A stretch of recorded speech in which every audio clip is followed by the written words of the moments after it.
How's it going, everybody? And welcome back to your favorite weekly horoscope, this time for August 1st through August 6th of 2021. My name is Cam White. Thank you guys so much for being here, liking, sharing, commenting, subscribing. I love and appreciate, truly I love and appreciate every single one of you guys. Last week was crazy, right? We had that Mars ingress, Jupiter retrogress, kind of feeling like we're going back to how it was earlier in 2020 before the mask mandate lifted. So you can kind of have that vibe of, Jupiter, right? Our faith, our beliefs, our, what we're hopeful for. It's working in Saturn's house, right? It's in Aquarius, so it's in Saturn's sign. The way that we're going to find hope, the way that we're going to find, optimism, the way that we're going to carry our faith forward is through those Saturnian tools. So being serious, being committed, being mature about situations. This is kind of, now that we're kind of back in that vibe, I think this week definitely will have a different taste because we have some interesting transits that I think with Jupiter and Pisces would have looked one way, but it will look completely different now with Jupiter back in Aquarius. Anyway, let me go ahead and show you what we've got going on this week. Starting on August 1st, we're going to be having the moon going to Gemini, right as Venus is going to be trining Uranus. So, of course, I personally like when the moon goes into Gemini. It's a little annoying, but it's fun. It is, in my opinion, a little bit exciting. As you see, we come off of Sunday with that Mercury Cazimi. So there's that realization. There's that clarity that we talked about, right? This is that Mercury Cazimi opposite Saturn. This is knowing what, conversations need to happen, knowing what truth has to be said, right? We go into Monday and we start the week off then with the moon in Gemini. So as we start Monday, the moon will enter Gemini kind of early in the morning, probably late Sunday night. The moon, again, is about our emotions, our feelings, how we see things from an internal point of view, right? And as the moon's in Mercury's house, where it has to do its job, but with Mercury's tools, with this Mercury way of doing things, right?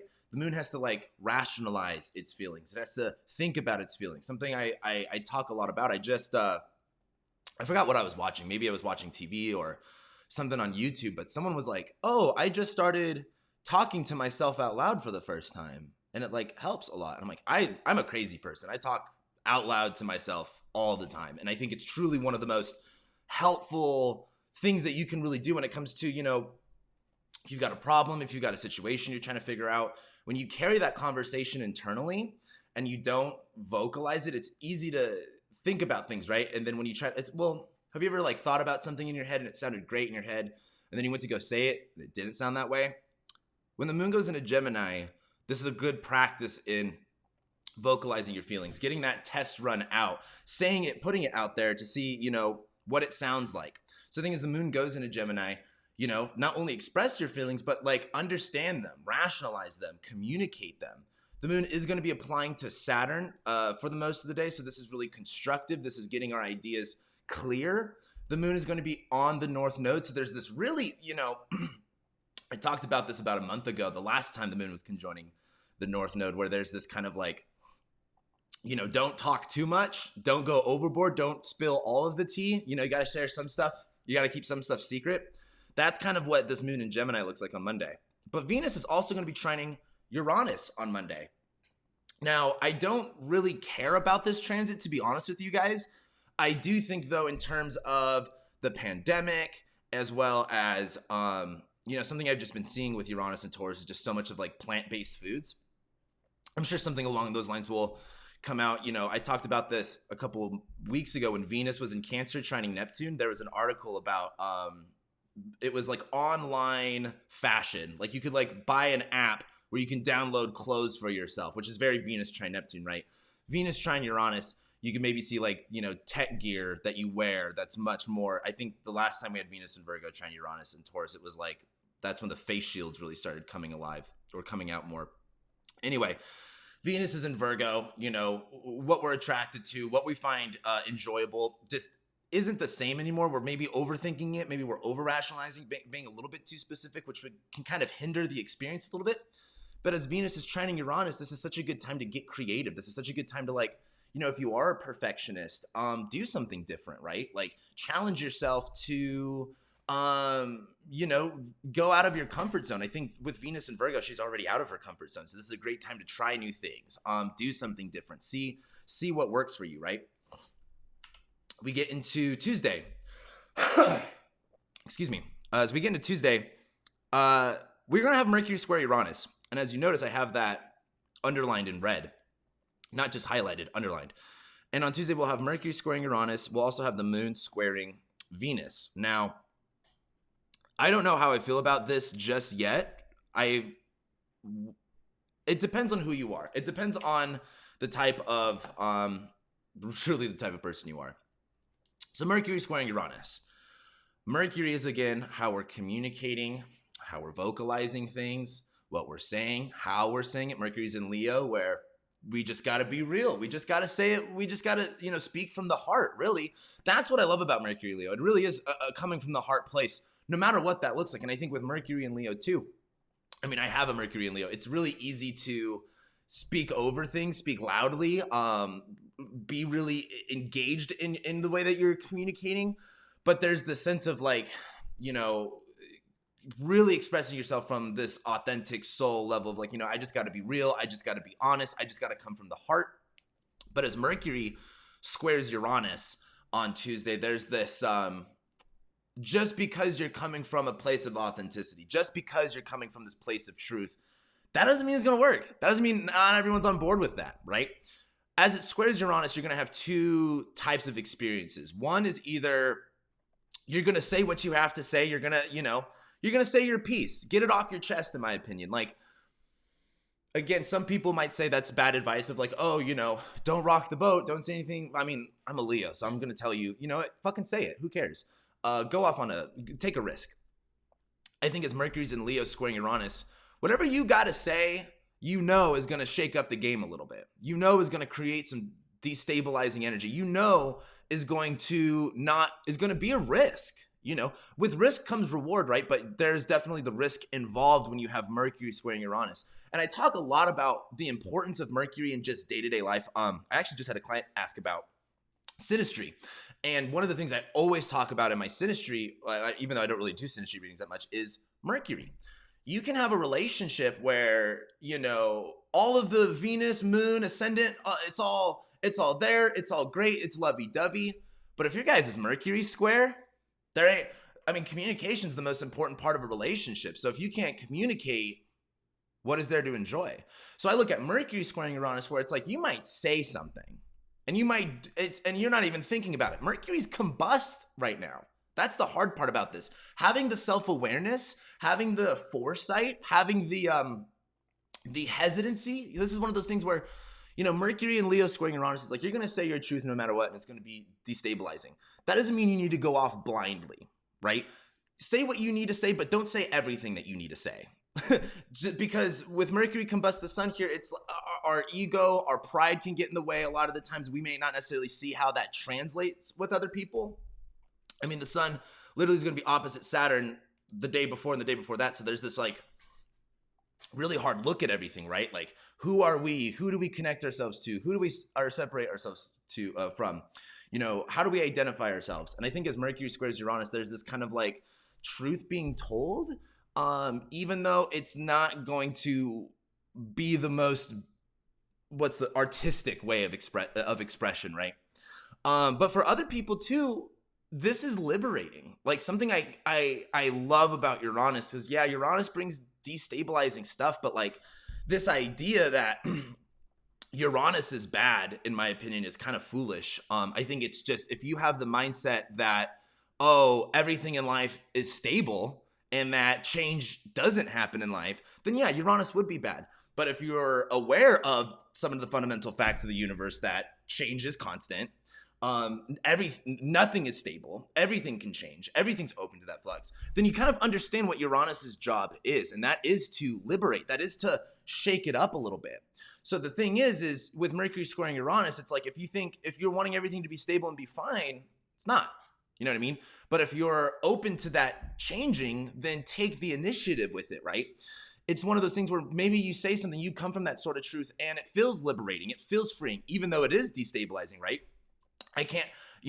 One of the freest, I'm such a addict. I love getting high off anything. I love back when I had jobs, I loved quitting jobs. I loved just walking out and just having that fucking, I don't know, it'd be on a power trip of fuck this place, I don't need them type energy. It wasn't like that all the time, but I did do that a few times. That created a lot of, that was a risk I was willing to take. I was like 18, 19 a lot of the times, and that did create a lot of destabilizing energy, but I'm glad I had that freedom. I'm glad I took that risk, because that challenge, helped me get to, where I'm at today, and it put me in a place, it helped me get to the place where I would be happy with what I'm doing. So when I look at Mercury squaring Uranus, it's like, yeah, for some people, you're going to say something that you may not know, and it's going to shake things up that you didn't want to shake up. But for other people, this is going to be like finally being a little bit honest, finally saying what you have to say, and regardless of what the consequences are, really. Let's go into Wednesday. So as we go into Wednesday, come on, computer, there we go. On Wednesday, on August 4th, we're going to be having the moon trine Jupiter all day. We like that. The moon's also going to be, actually, before we go into Wednesday, let me also say on Tuesday, the moon's going to be squaring Venus all day. As the moon's in Gemini, we're chatty Cathy's, and it's squaring Venus in Virgo. The way that we communicate, like Venus in Virgo is so hyper specific. Like, you can say things completely perfectly, and you could still find someone tearing down everything that you said, everything that you went about. It doesn't matter truly what you say. I think with Mercury, with the moon in Gemini squaring Venus in Virgo, we're getting caught in semantics here. This is Gemini and Virgo is like, well, but it's like the two people that are arguing over, petty stuff, over petty ideas. And it's just, no one's going to be happy, right?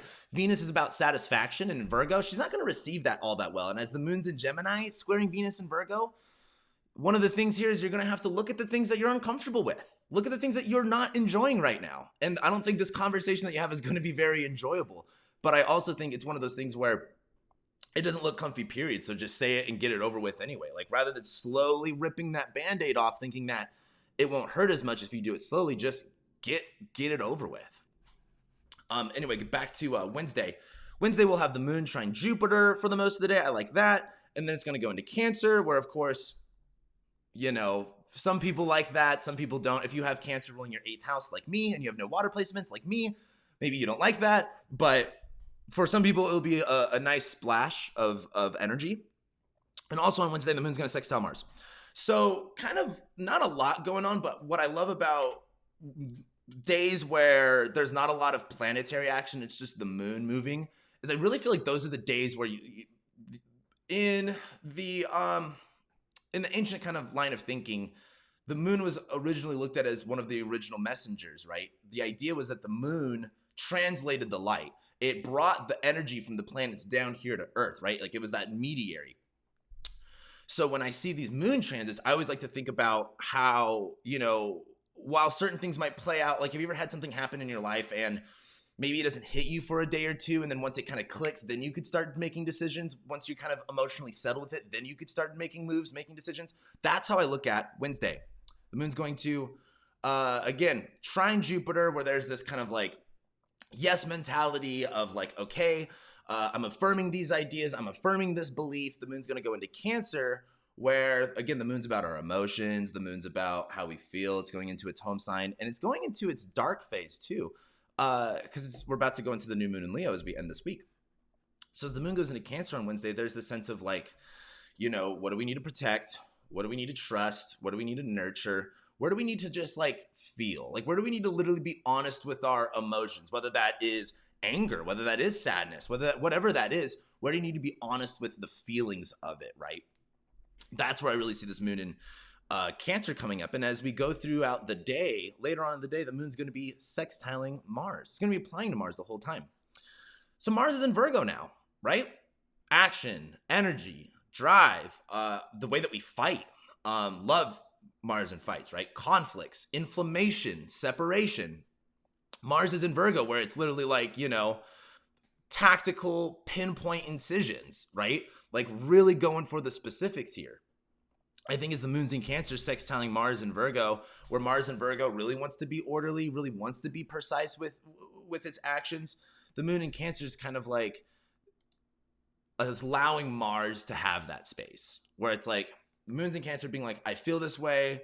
This is, I feel like, for example, with Mars in Virgo, I make this analogy all the time, but like cleaning's such a great way to get rid of your anxiety. And I feel like this moon in Cancer sextiling Mars in Virgo is like doing something, keeping your hands busy, keeping your mind focused on something will really help, I think, on Wednesday.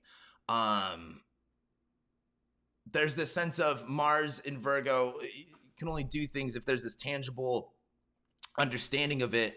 And I think as the moon's in Cancer, there's this sense of feeling it out. It's like, you got to also too, when you do something, you have to put your emotions into it. You have to put you got to want to do it, right? So I really look at Wednesday as the moon's trining Jupiter. There's like this, yes, like, all right, we figured that out. Now it's time to like focus on me and my emotions, and moon's going to sextile Mars. In my opinion, whatever you need to get done, get done. If you've been lagging on shit, get it done.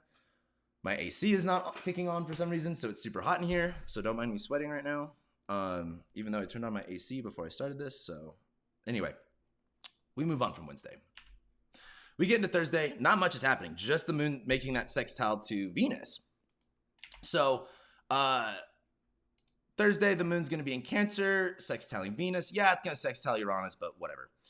Moon sextiling Venus. It's the same thing as Mars in Virgo, where Mars in Virgo is much more of like, all right, like, here's a specific task. Do that task.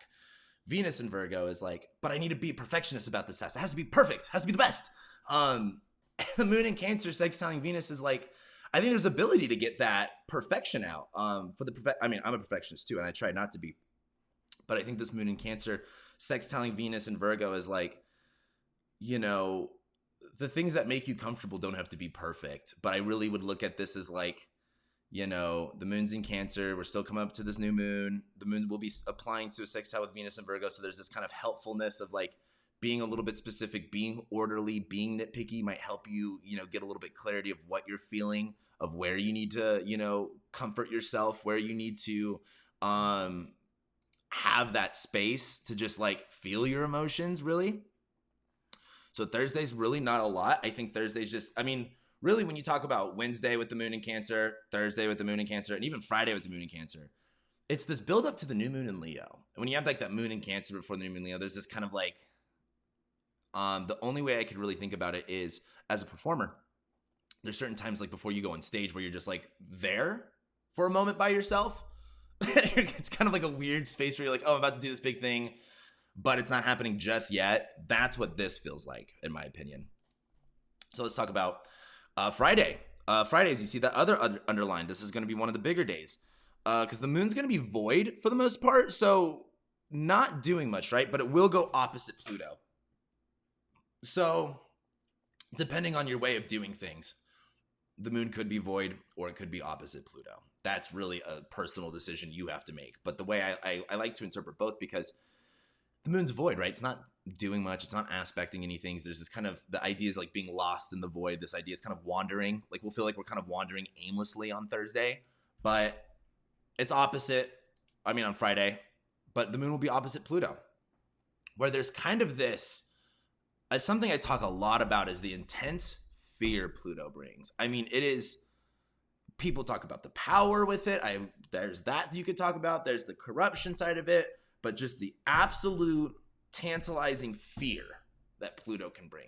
This is what I thought was so crazy about the pandemic when it first started, was how all of these things smashed up on Pluto.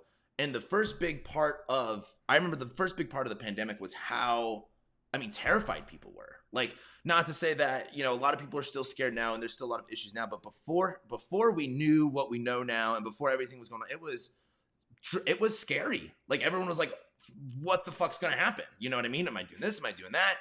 Whether it was they were losing their job or they were going to get sick or, who was going to die, they're going to see their grandparents again. So I look at this moon in Cancer opposite Pluto in Capricorn.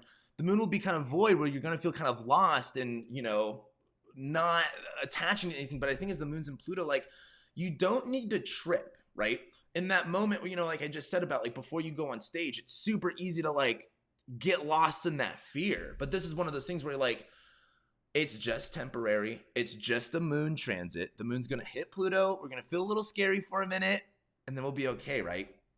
Friday is just going to feel weird because not only do we have the moon opposite Pluto, where there's this sense of like challenging power, being afraid of power, but the sun is also going to be squaring Uranus.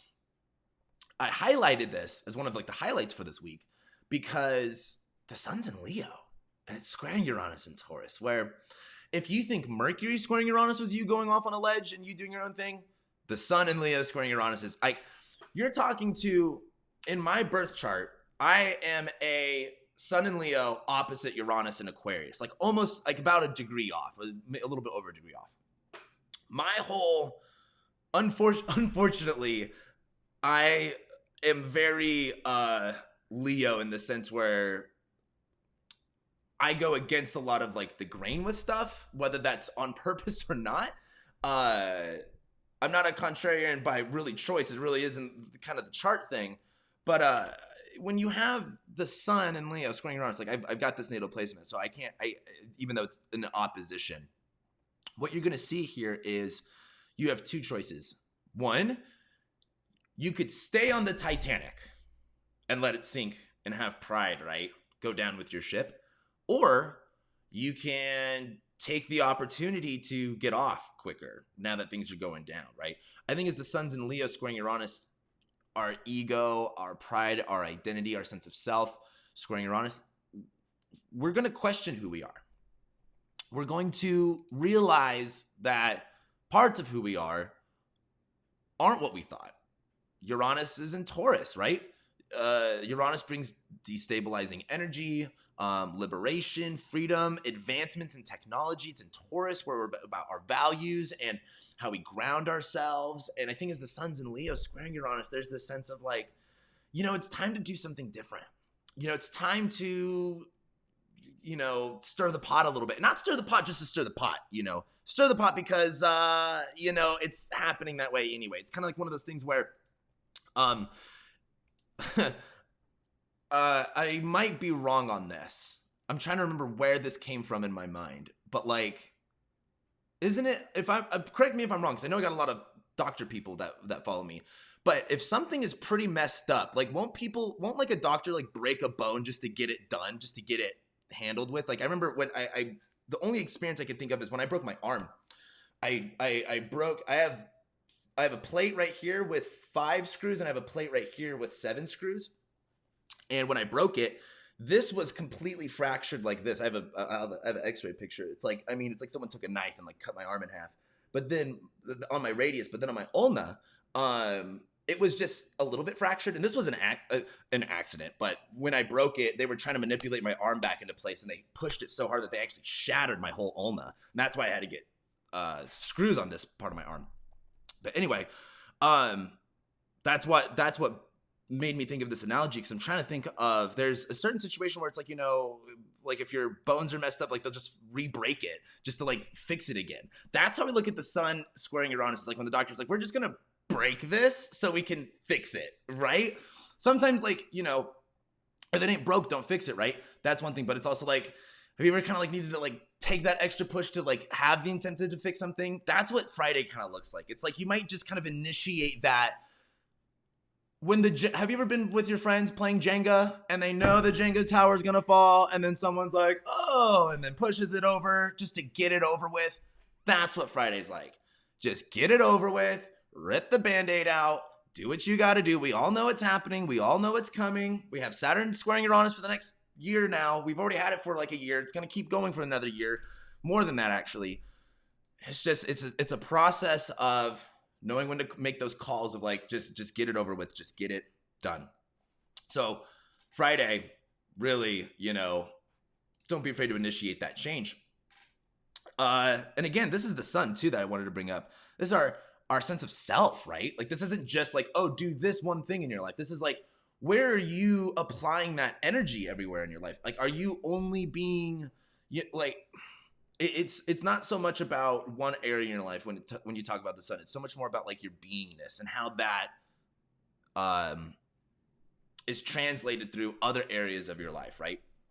Anyway, we get to Saturday, and on Saturday we'll have the moon going into Leo, make that opposition to Saturn. I love this because again, I've been loving these Leo, Saturn. I love when the moon's in Scorpio, hate it. When the moon's in Taurus, hate it. That moon in Leo though, I think with the sun in Leo, it makes a little bit of a difference. But as the moon goes into Leo, where again, our emotions are how we're feeling on the internal. The moon is now dark. It's going into a new moon. Both of the luminaries are focused on Leo. Think about that for a moment. The luminaries, the things that bring us light, and what does light bring us? Information, right? We can see everything, are both in Leo. What does Leo represent? The ego, the ID, the sense of self, right? The individual versus the collective, right? That's that Aquarius Leo dynamic. The celebrity versus the crowd, the entertainer versus the crowd. And so I think as you have this new moon in Leo, there's going to be of course the new moon's actually on Sunday, but what I want to talk about is the moon enters Leo. There's this sense of going, okay, let's focus on me for a moment. And the moon's going to be opposite Saturn. Where am I different? And how do I feel different from everything else?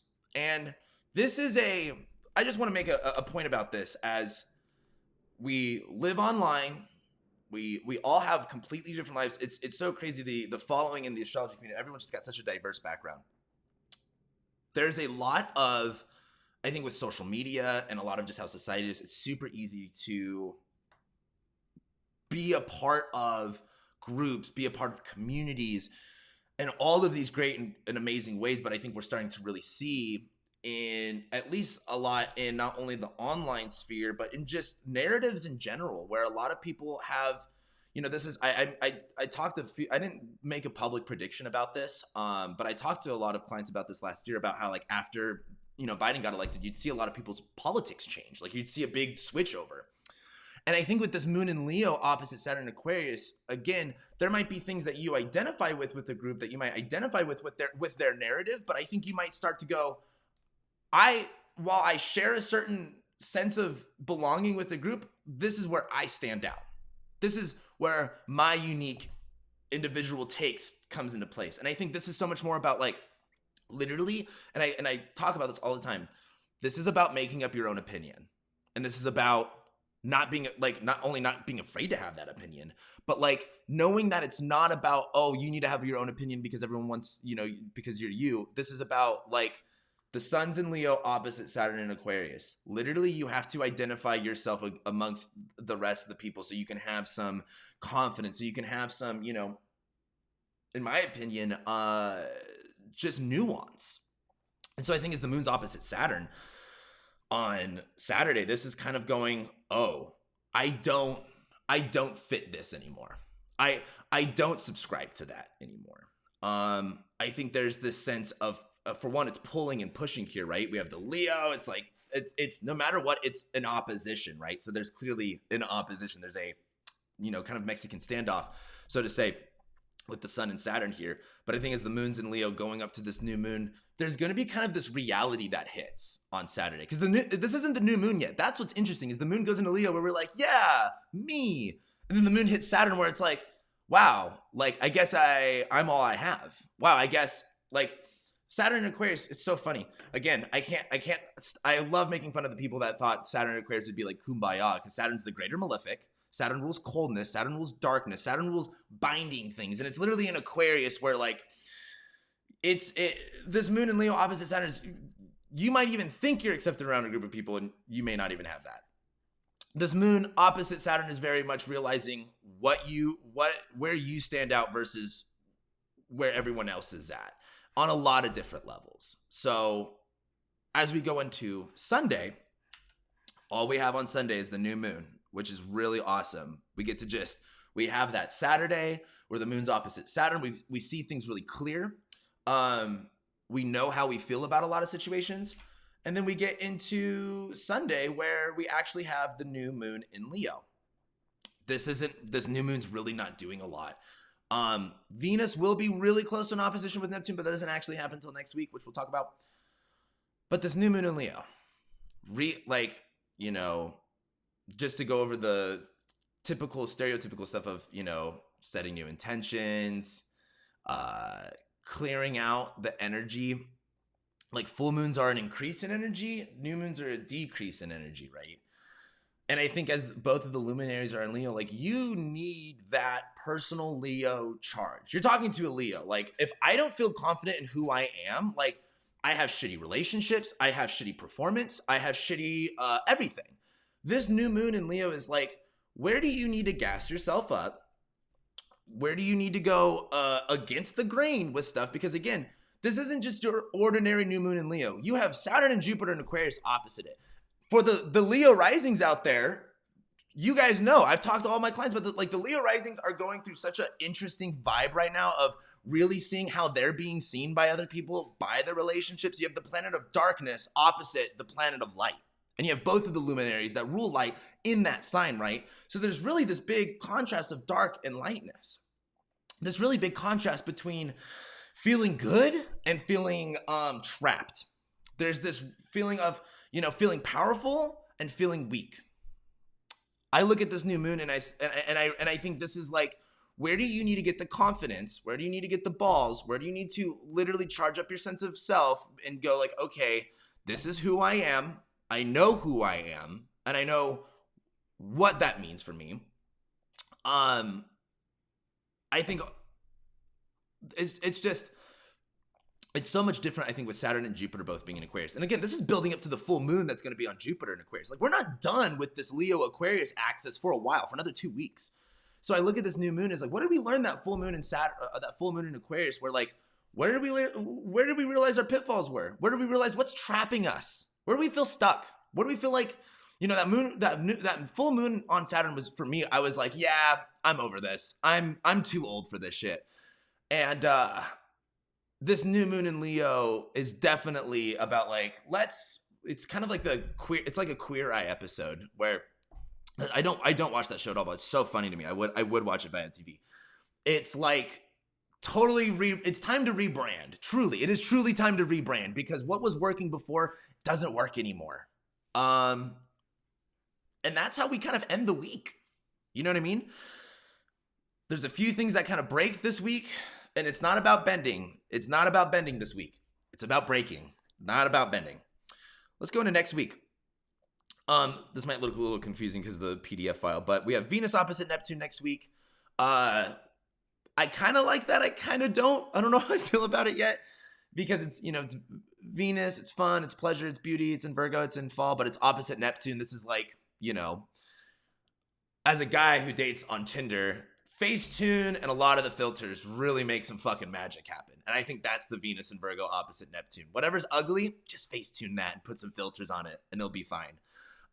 Then we have Mercury opposite, apparently. Mercury will go opposite Jupiter. I actually love that. I think Mercury opposite Jupiter will be really mentally stimulating, also very fulfilling. Like, we'll finally have those conversations we need to have. And Mercury goes into Virgo, right? Like, we'll have the sun in Leo, we'll have Mercury in Virgo, we'll have Saturn in Aquarius. There's all these planets that are in their domiciles that are feeling very strong. And as Mercury goes into Virgo, our communication is going to be on point. Yes, it will eventually conjoin Mars in Virgo too, which will be a little bit intense, but Mercury and Mars have a whole thing that they're going through this year. So it's just really the beginning of it. But anyway, that's how we go into next week. I think with any closing thoughts I have, that's really what I have. That's really this week for you guys. I don't know what else really to say about that. So yeah, I guess with that being said, also too, if you want to know what's going on for August for you, become a patron. I have monthly horoscopes on my Patreon where you can see what's going on for you every single month in your zodiac sign. I have all my monthly horoscopes up there. So go ahead and check that out if you haven't already. I don't think I have any other announcements. I can't think of anything I need to say right now. But anyway, with that being said, thank you guys so much for being here, liking, sharing, commenting, subscribing. I love and appreciate every single one of you, and I'll be seeing you next week.